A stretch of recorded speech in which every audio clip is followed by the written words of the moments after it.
Hello mga guys, welcome back sa ating YouTube channel. So for today's video, gagawa tayo ng ating chicken teriyaki. Pero bago ang lahat mga guys, isang like at subscribe naman po dyan. Maraming salamat. So umpisa na tayo. Eto, meron tayong fillet na chicken breast. Sa palengke pwede kayo magpagawa nito. Minsan may mga ibang ready made na.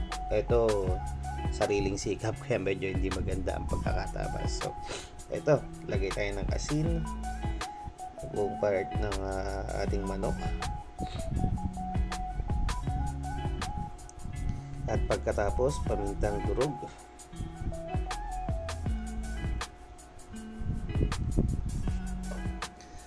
at pagkatapos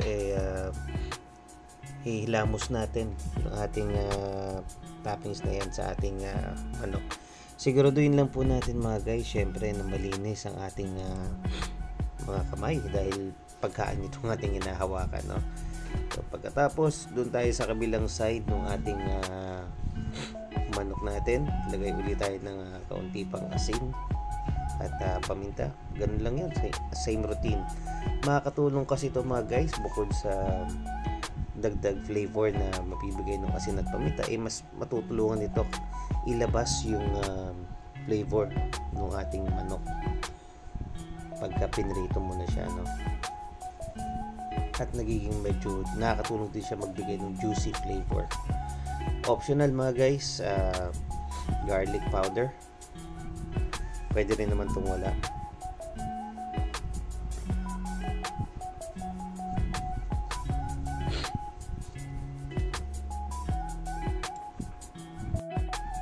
So ito, gawa naman tayo ng ating dough, no? Sa isang bowl, lagay tayo ng all-purpose flour at sunod natin ang ating cornstarch,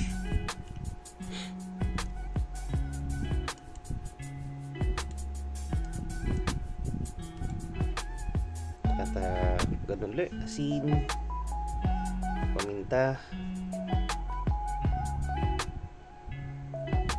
Ayan, no? Ito siya mga guys. At pagkatapos itlog. So sa sukat ng ating harina kanina at cornstarch, kayo nang bahala magtansya, pero ideally almost equal ang paglalagay natin. At sa base dito sa measuring ng ating nilagay na harina at cornstarch, gamit tayo 2 itlog. At halu-haluin lang, no? Or mekos natin hanggang makuha natin yung ating hinahanap na consistency ng ating dough, no? At ayan, kung makita nyo siya, yan, ganyang itsura na yan, goods na yan mga guys. Kaya prito na tayo. So dito sa ating kawali, no, naglagay tayo ng mantika, kainit. So alam na natin yan mga guys. At dito magkakaroon tayo ng pattern sa pagluluto natin. So ayan, dip muna natin siya, at yan, diretso prito.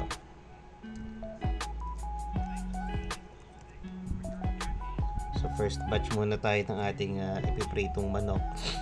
So dito okay na rin na medyo may kalakasan ng ating apoy at alalay lang, kasi alalay pa rin mga guys, kasi manok lang to at mabilis lang to maluto, no?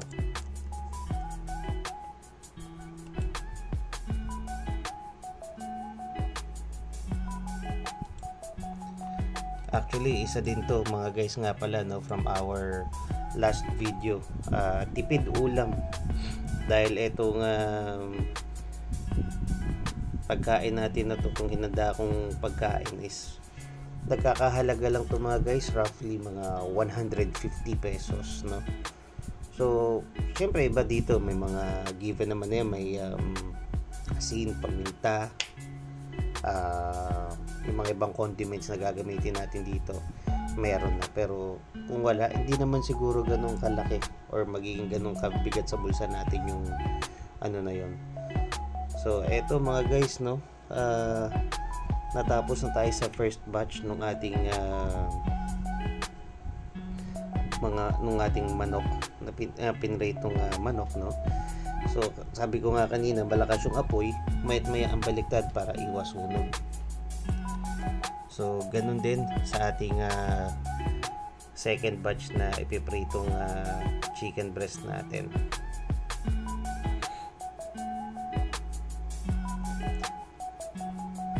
Kagandahan din mga guys, no, kapag ang ginagamit natin pang breading is combination ng harina at cornstarch.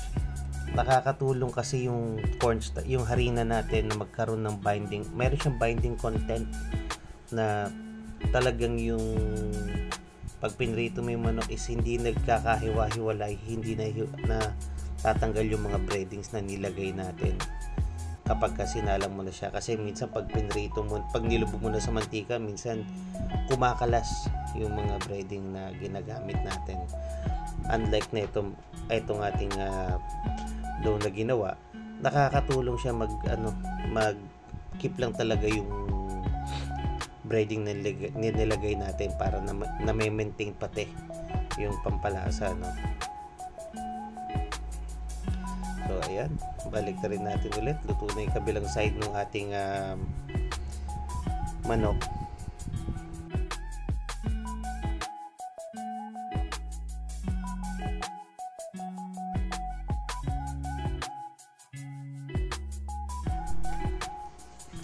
At ayan, tapos na ang ating second batch ng ating pinritong manok. At gaya nga nung sinabi ko mga guys, no, kung maobserbahan ninyo, ayan, sa mantika na lang na pinaggamitan natin, hindi ganun karami yung mga breading na naiwan. Meron mang ilan-ilan, of course, hindi naman talaga maiiwasan yan, pero siguro kung purong cornstarch lang yan, mas marami yung maiiwan na breading na naandyan, ano. So next na tayo mga guys, ang ating teriyaki sauce from scratch. So lagay tayong mantika,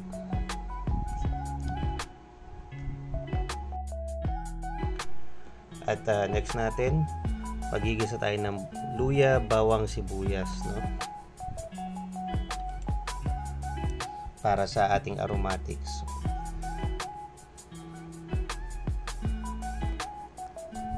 Halu-haluin lang natin mga guys hanggang sa medyo kumapit. Ang pinaka-importante dito mga guys, yung talaga yung flavor ng luya at saka sibuyas. At pagkatapos, lagay na natin yung ating toyo,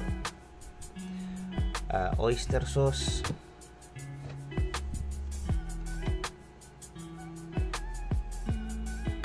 at Knorr seasoning mix. Knorr seasoning lang pala, sorry. Tubig, no mga guys. Ginamit ko lang yung bote ng ating oyster sauce para mas mahigop niya or masaid yung natitira pang mga nanikit na flavor, no, or yung naiwan na oyster sauce. Lagyan tayong paminta, at takpan lang natin, pakuluin. At ayan na nga, kumulo na, no mga guys, ang ating teriyaki sauce. And at this point, medyo may gagawin lang tayo, medyo matrabaho, pero ano lang naman din, magano kabigat, no. Sasalain lang natin, isasali natin siya sa isang bowl, gagamit na salaan at ibabalik ulit, no, para kasi nga teriyaki sauce itong ating gagawin from scratch. Kaya pagkatapos salain, ayan, ibalik lang natin sa kaldero na pinagpakuluan niya, at pagkatapos salain lang natin siya ulit.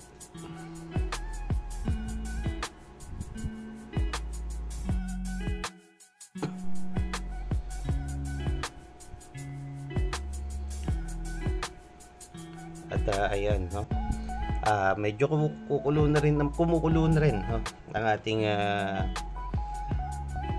sauce, ang teriyaki sauce. At at this point, adjust na tayo ng panlasa. So una dyan, asukal, syempre para medyo may tamis alat ang ating teriyaki sauce. Sa asukal, kayo nang bahala maglagay niyan or mag-adjust kung anong preferred niyo panlasa. At halo-haluin lang maigi. At ang next na natin, ang ating slurry or pampalapot niya, no? Nagpe-prepare lang na ito ang ating water and cornstarch mixture. So, ayan. Halo-halo lang natin at hanggang makuha na natin yung lapot na gusto natin makuha para dito sa ating teriyaki sauce, mga guys.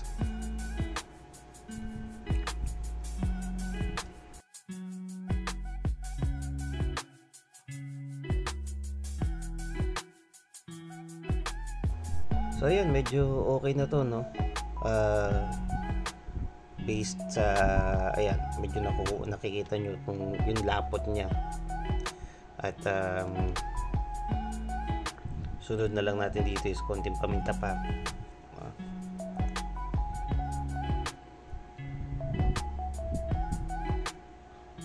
At syempre, hindi natin to matatawag na teriyaki sauce kung walang sesame seed.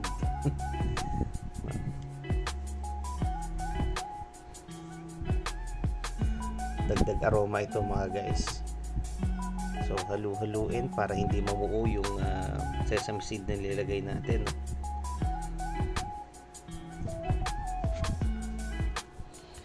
At off fire, lalagay tayo ng sesame oil. At kaunting halo lang, mga guys. At ayan, goods na to, mga guys. Medyo halo-halo lang tayo ng kaunti pa para ano, no? Okay na ang lasa nito, mga guys. So doon na tayo sa pagpe-plating ng ating chicken teriyaki. So ayun, diba? Extra rice na lang, mga guys. At again, please don't forget to like and subscribe sa aking channel. Maraming salamat po sa inyong panonood. God bless and stay safe.